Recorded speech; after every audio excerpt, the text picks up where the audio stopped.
3월 26일 새생명의 아침입니다. 기도하시며 시작하겠습니다. 사랑의 하나님 아버지 감사합니다. 날씨가 더워지고 감기와 여러가지 몸의 이상 증후가 보이기도 하는 온전하지 못한 상황 속에서도 주님이 우리와 함께하여 주시니 그것이 기쁨이고 감사임을 고백합니다. 오늘 이 하루가 우리에게 어떻게 다가올지 모르겠지만 그럼에도 불구하고 주님이 동행하여 주심으로 인해 능히 이겨낼 힘과 용기를 주실 것을 믿습니다. 오늘도 주님 우리와 함께하여 주심에 감사하며 예수님 이름으로 기도합니다. 아멘. 오늘 주시는 하나님의 말씀은 누가복음 18장 31절부터 43절까지의 말씀입니다. 누가복음 18장 31절부터 43절까지의 말씀입니다. 예수께서 12 제자를 데리시고 이르시되 보라 우리가 예루살렘으로 올라가노니 선지자들을 통하여 기록된 모든 것이 인자에게 응하리라. 인자가 이방인들에게 넘겨져 희롱을 당하고 능욕을 당하고 침뱉음을 당하겠으며 그들은 채찍질하고 그를 죽일 것이냐 그는 3일 만에 살아나리라 하시되 제자들이 이것을 하나도 깨닫지 못하였으니 그 말씀이 감추였으므로 그들이 그 이르신 바를 알지 못하였더라. 여리고에 가까이 가셨을 때에 한 맹인이 이 길가에 앉아 구걸하다가 무리가 지나감을 듣고 이 무슨 일이냐 물은데 그들이 나사렛 예수께서 지나가신다 하니 맹인이 외쳐 이르되 다윗의 자손이여 예수여 나를 불쌍히 여기소서 하거늘 앞서가는 자들이 그를 꾸짖어 잠잠하라 하되 그가 더욱 크게 소리질러 다윗의 자손이여 나를 불쌍히 여기소서 하는지라.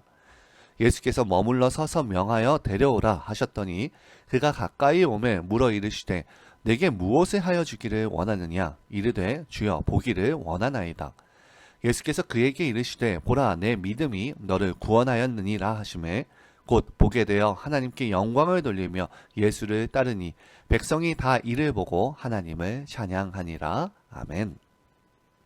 오늘 본문은 예수님께서 과부와 재판장 비유를 통해서 끈질긴 기도의 중요성을 가르치신 이후에 그리고 세 종류 사람을 통해서 천국에 합당한 자의 자격을 가르치신 이후 오늘 예수님께서는 죽음과 부활에 대해서 제자들에게 다시 한번 언급하실 뿐만이 아니라 여리고성 근처에 있는 맹인을 고치시는 장면입니다. 오늘 본문의 큰 범위에서 보게 되면은 예수님의 제자들과 그 다음에 맹인이 비교되어지고 있는데요. 예수님의 12 제자들은 예수님께서 말씀하시는 그의 순환과 죽음에 대해서 그리고 또한 부활에 대해서 들음에도 불구하고 34절에 이것을 하나도 깨닫지 못하였다고 말씀합니다. 이에 대비되어서 맹인은 어떻게 했느냐면 예수님께서 가실 그 길을 터주기 위해서 앞서가던 자들이 그를 꾸짖고 잠잠하라고 하는 명령 가운데에서도 그는 그것에 아랑곳하지 않고 더욱더 크게 소리질러서 예수님을 다윗의 자손이라고 고백하며 자신을 불쌍히 여겨달라고 소리를 지름으로 인하여서 결국 예수님 앞으로 부름을 받고 눈이 뜨여질 뿐 아니라 그가 보여준 그 믿음이 구원에 이르렀다라고 구원의 확신까지 나아가게 됩니다.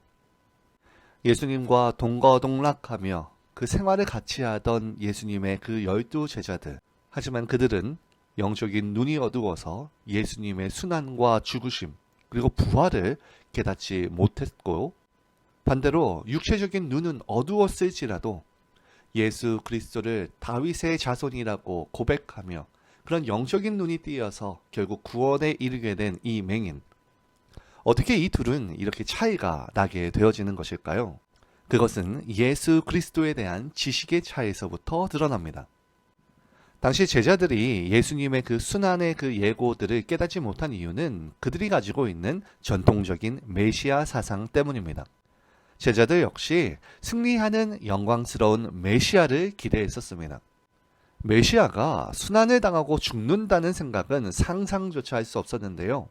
구약에서 그리스도의 순환과 그의 죽으심 그리고 부활하심에 대해서 여러 차례 언급이 있었고 또한 제자들에게 공생의 기간 동안 여러 번 언급했음에도 불구하고 그들이 깨닫지 못한 그 이유는 바로 자신이 가지고 있던 메시아관 하나님의 나라가 아닌 나의 왕국을 건설하기 위해서 도움을 주기 위해 오신 메시아라고 생각하는 자신의 그 고정관념과 생각 때문에 예수님의 제자임에도 불구하고 영적으로 눈먼 맹인에 불과했던 겁니다.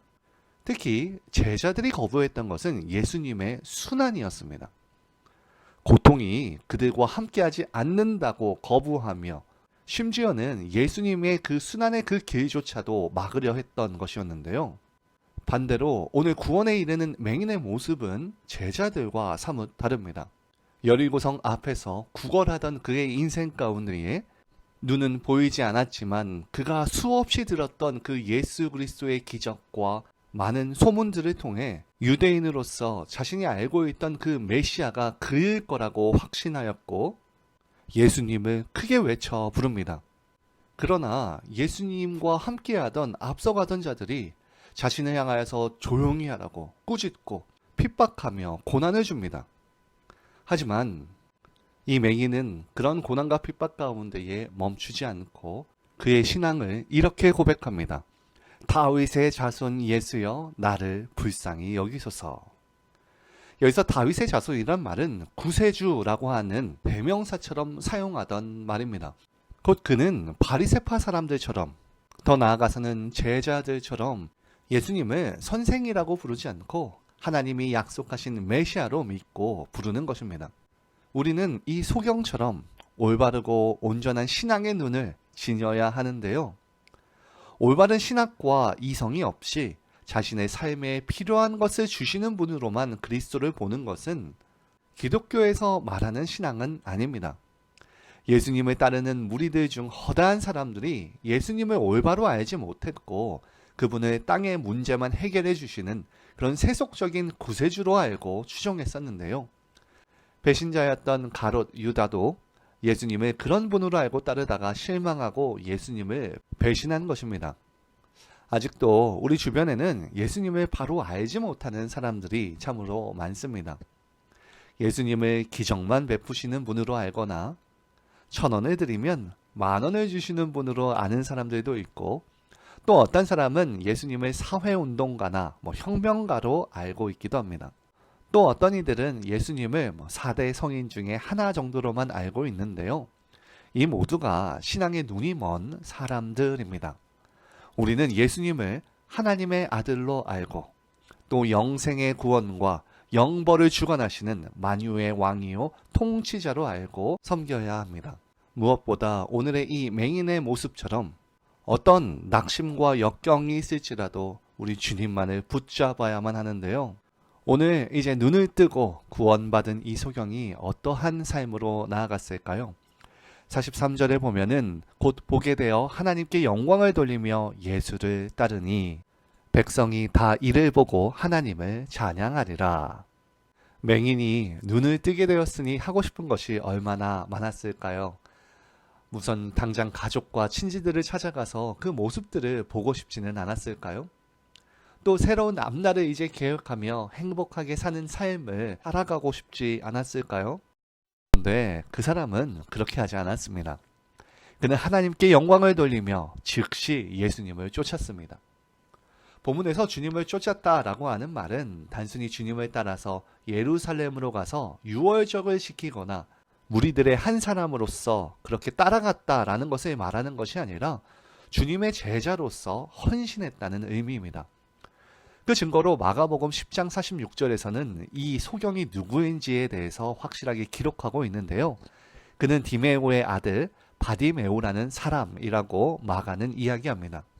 성경의 기자가 어떤 사람의 신상과 이름을 밝히는 것은 그가 초대교회에서 굉장히 중요한 인물이었음을 또한 보여주는 것인데요. 이 바디메오는 성경의 기자들도 기억하는 유명한 주님의 제자가 된 것입니다. 이렇게 주님의 은혜를 받아서 구원을 받은 사람은 주님께 자신의 몸을 헌신하는 것이 마땅합니다. 육신의 정욕을 쫓는 생활을 금하고 주님이 명령하신 의인으로서의 삶을 살아가는 삶을 살아내야 하는데요. 이러한 책임에 대해서 구세군 교회의 창립자인 윌리엄 부스는 이렇게 대답을 했다고 합니다. 성도가 구원을 받은 것은 다른 사람을 구원하기 위한 것이다. 주님께 택함을 받고 말씀과 성령으로 거듭났다고 해서 우리의 구원이 완전히 이루어진 것은 아닙니다. 우리의 마음과 몸을 주님께 헌신하는 것, 거기까지 나아가는 것이 바로 구원받은 이들의 마땅히 행할 바인데요. 그래서 주님은 누가복음 17장 19절에 10명의 문둥병자를 고쳐주신 후에 주님께 돌아와서 영광을 돌리는 한 문둥병자에게만 내 믿음이 너를 구원하였느니라 라고 선언하십니다. 우리 자신을 주님의 손과 발이 되어 주님의 도구로 사용되어지는 그 영광스러운 모습까지 나아가는 것까지가 구원입니다. 얼마 전에 청년들을 위해서 공부를 하다가 보니 구원이라는 것이 칭의와 성화 그리고 거기서 끝나는 것이 아니라 영광으로까지 나아가는 것이 구원의 완성임을 깨닫게 되었는데요. 오늘 본문에서 이 여리고 거지의 이 바디메오라는 이 소경이 우리 주님께 적극적으로 부르짖고 간구하며 그의 모든 인생의 고뇌와 죄 씻음을 해결받은 예를 보았습니다. 우리의 신앙생활도 이렇게 적극적이며 열성적이어야 합니다. 적극성과 열성을 상실한 그런 신앙은 형식적인 것이 되어버려서 점점 그 생명력을 잃게 됩니다. 주님과의 교제에서도 원만하지 못하게 되고 주님의 그 관심과 은혜에서도 점점 멀어지게 되는데요. 열심을 품고 우리 주님과 교제하며 그분이 우리의 모든 것을 해결해 주실 진정한 구원자이심을 믿으며 어떤 고난과 역경도 능히 이겨나가는 오늘 저와 여러분들 되시기를 진심으로 축원합니다. 이 시간 함께 기도 제목으로 기도하기 원합니다. 첫째로 나만의 신앙에서 벗어나 고난까지도 나를 위해 능히 짊어지신 그분을 본받아 적극적이고 열성적인 신앙으로서 주님만 바라보고 가는 신앙인 되게 해달라고 기도합시다. 둘째로 선교를 위해서 기도합니다.